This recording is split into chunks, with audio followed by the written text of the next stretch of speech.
What's up, everybody? This is Mr. Cox with the Occupied Podcast. Today we're looking at a few things going on in the world.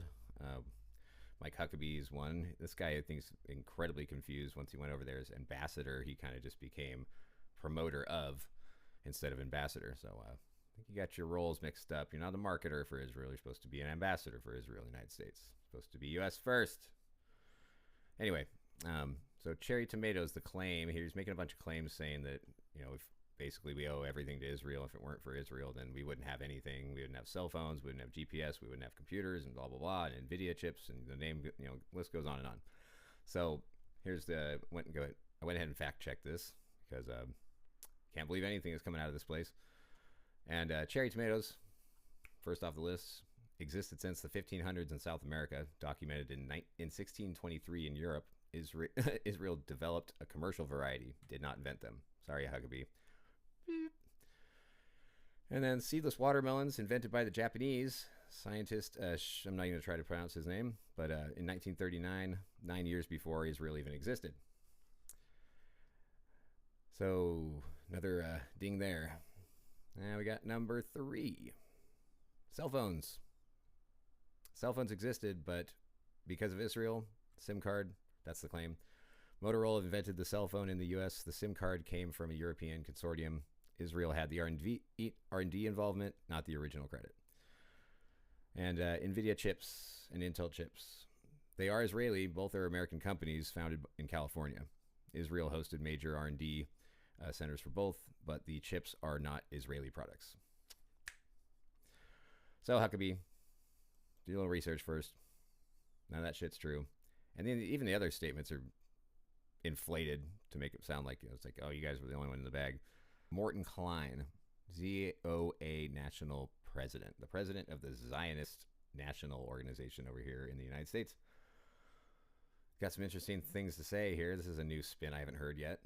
It's a nice little drop in the bullshit bucket. Check it out.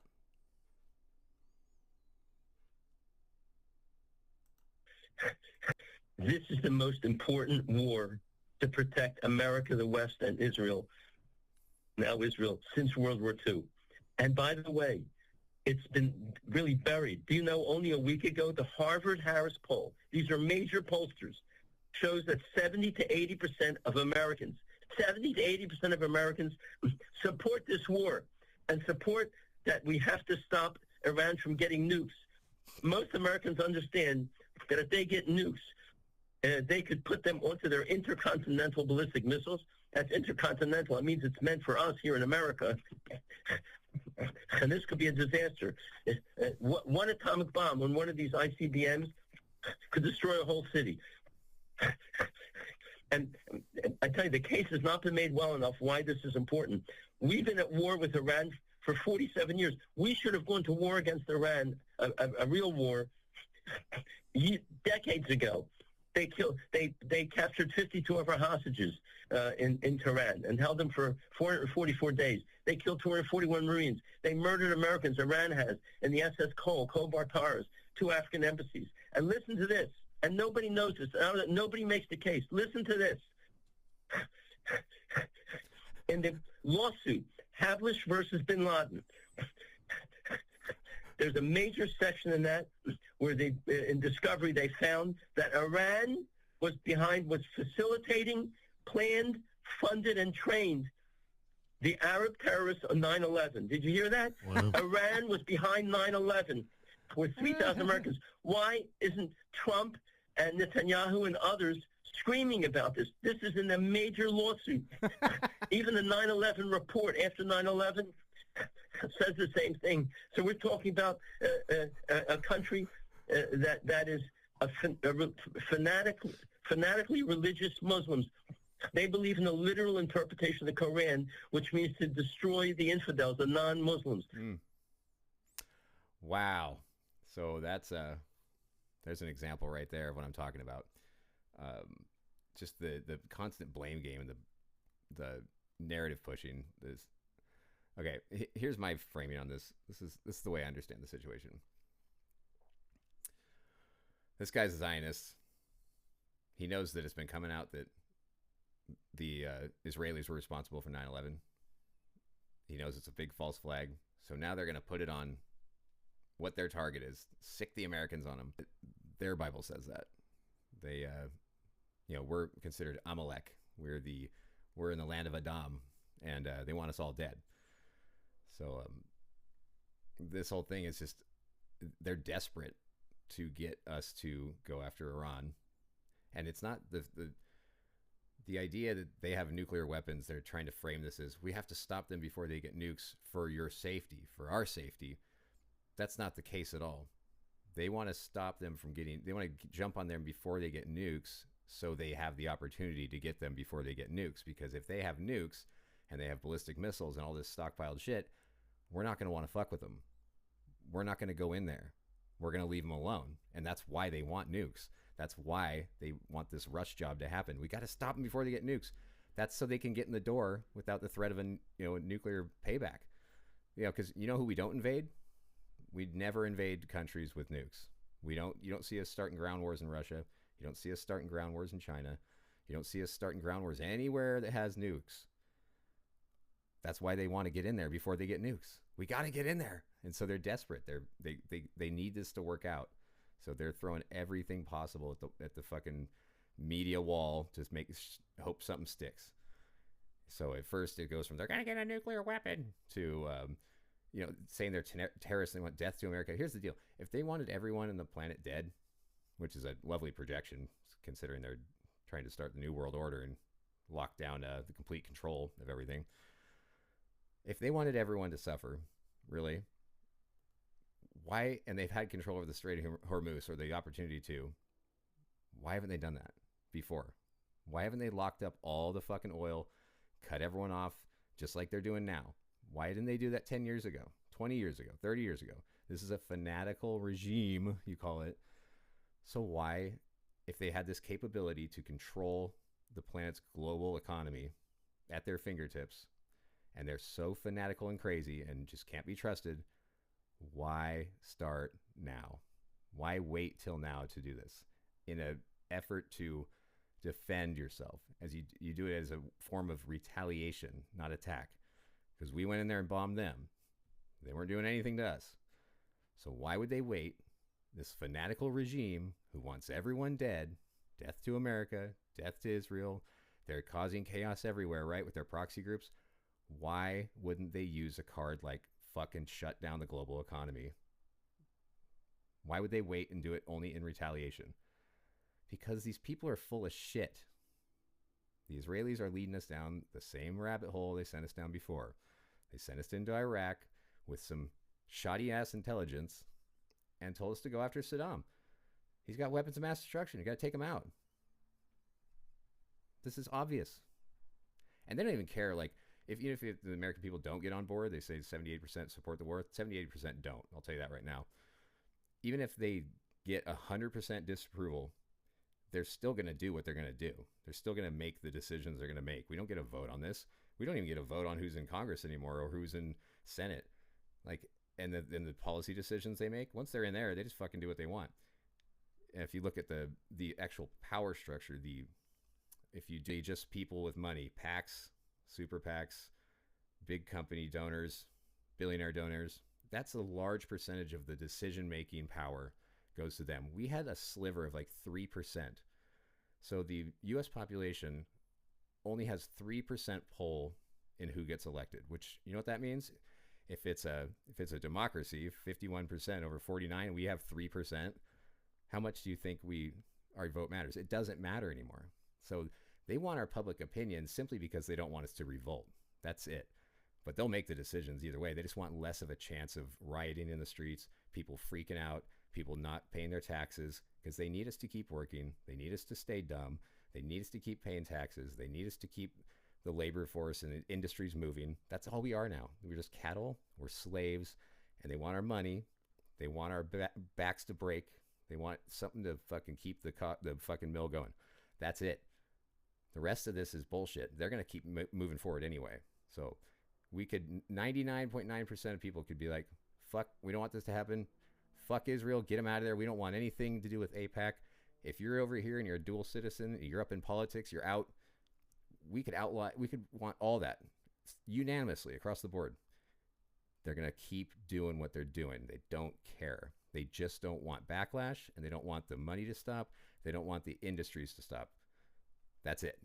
So the only leverage you have at this point is talking about it, your work ethic, you showing up every day, 9 to 5.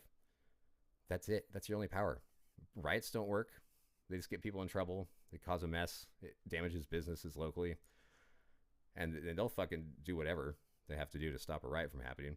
This is going to come down to the military saying no, which they have been. There's been a lot of that's why people are getting fired left and right, removed from positions.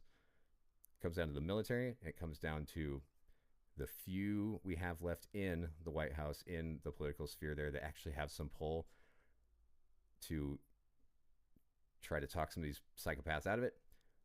Or it comes down to people having a wake-up call and realizing the money's not worth it. Sitting members of Congress suddenly sitting there and going, this is gonna kill us. This is gonna be the last thing. You know why Netanyahu says they're gonna try to move away from U.S. military aid, the $4.3 billion we spent on them.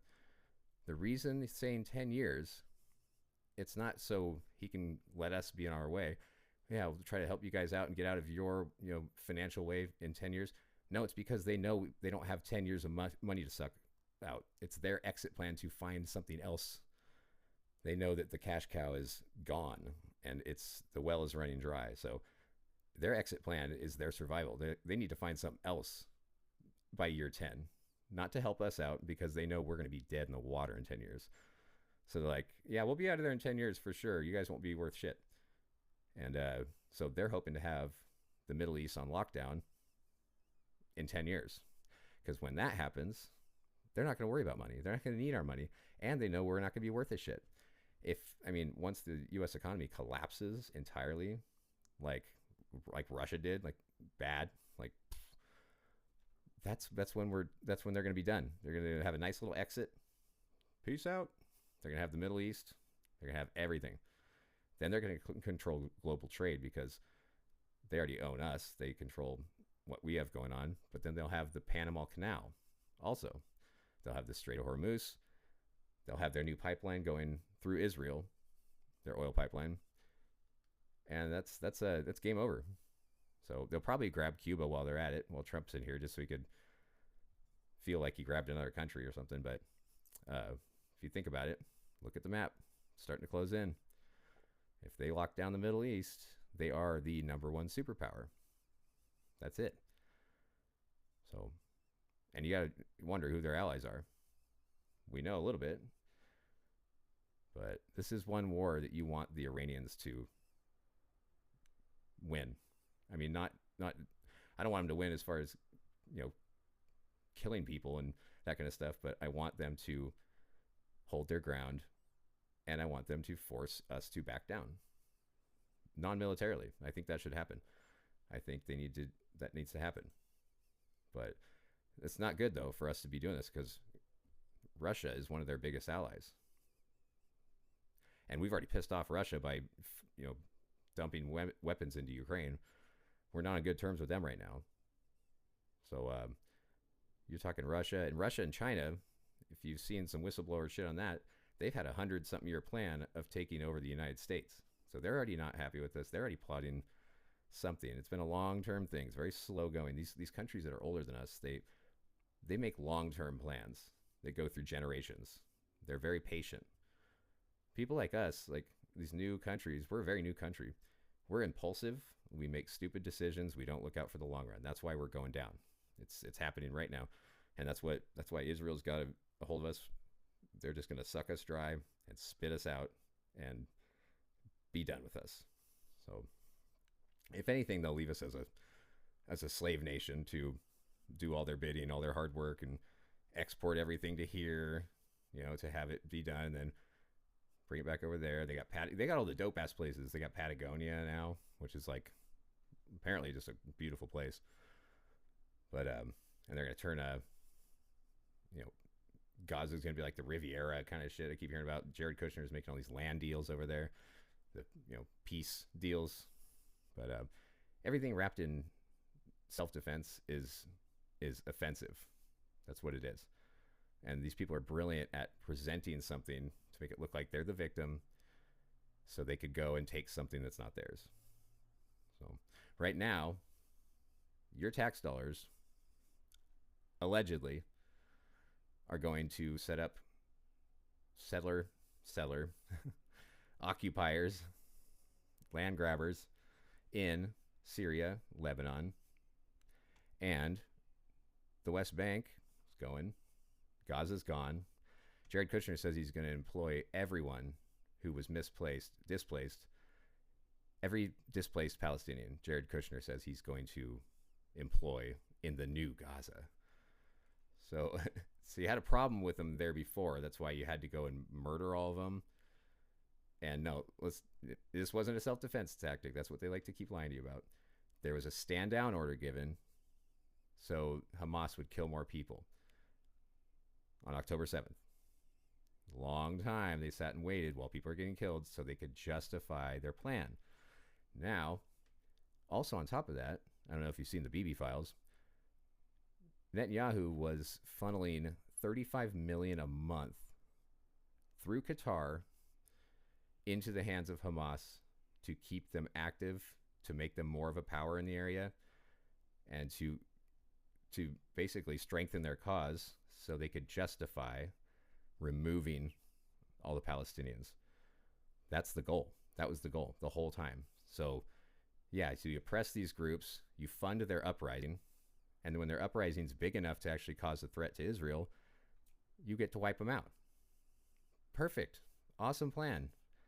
Except for it's deviously, hideously horrible. So after they bulldoze that fucking place, they're going to set up this new thing there. Jared Kushner to set it up and rebuild it for them and employ all of them. Okay, you wanted them gone. They just spent the last, 2 years just destroying and bulldozing the place, committing genocide. And now you're going to let the rest of them, remaining ones alive, come back in and work for you? Like, how high are you people? Like, you can't get drugs that are that good. I mean, just the sheer level of just insanity. I guarantee you're going to put a few of those people in there as slaves living in slums for dirt wages while you make it the next Dubai. That's what's going to happen over there. And it's going to happen to everyone else too. They say they're protecting Syrians against these groups that the groups they're funding. Yeah, they're scary terrorists. Well, stop funding them. Stop blowing up their shit and oppressing them and attacking them all the time and then turning around and saying it's self-defense. Like, how? It's ridiculous. So Netanyahu was just on giving his little rundown here of the way the world works and what they're up to and blah, blah, blah, blah, blah. Said a couple cute things. We can touch on that real quick. Take a look. Because, again, you can say anything. Because it's this. This is yours, right? Mm-hmm. Speaking of, you're not immune either. Because you can penetrate this machine. You can penetrate this little instrument. And you can say about Major Garrett anything you want. And I can paint you as a monster. And if I say it often enough people will believe it. Iran will be capable of producing alone, without importing anything, nuclear bombs within 3 to 5 years. The deadline for attaining this goal is getting extremely close. Iran and Libya are racing to develop nuclear weapons. Iran is gearing up to produce 25 bombs, atomic bombs a year, 250 bombs in a decade. By next spring, at most, by next summer, at current enrichment rates, they will have finished. Iran is so dangerous. Weeks away from having the fissile material for an entire arsenal of nuclear bombs. Iran to produce an arsenal of nuclear weapons. They have the wherewithal, the stored up, preserved knowledge to make a bomb very quickly if they wanted to do it. Iran could produce a nuclear weapon in a very short time. It could be within a few months. you have to brainwash all the time.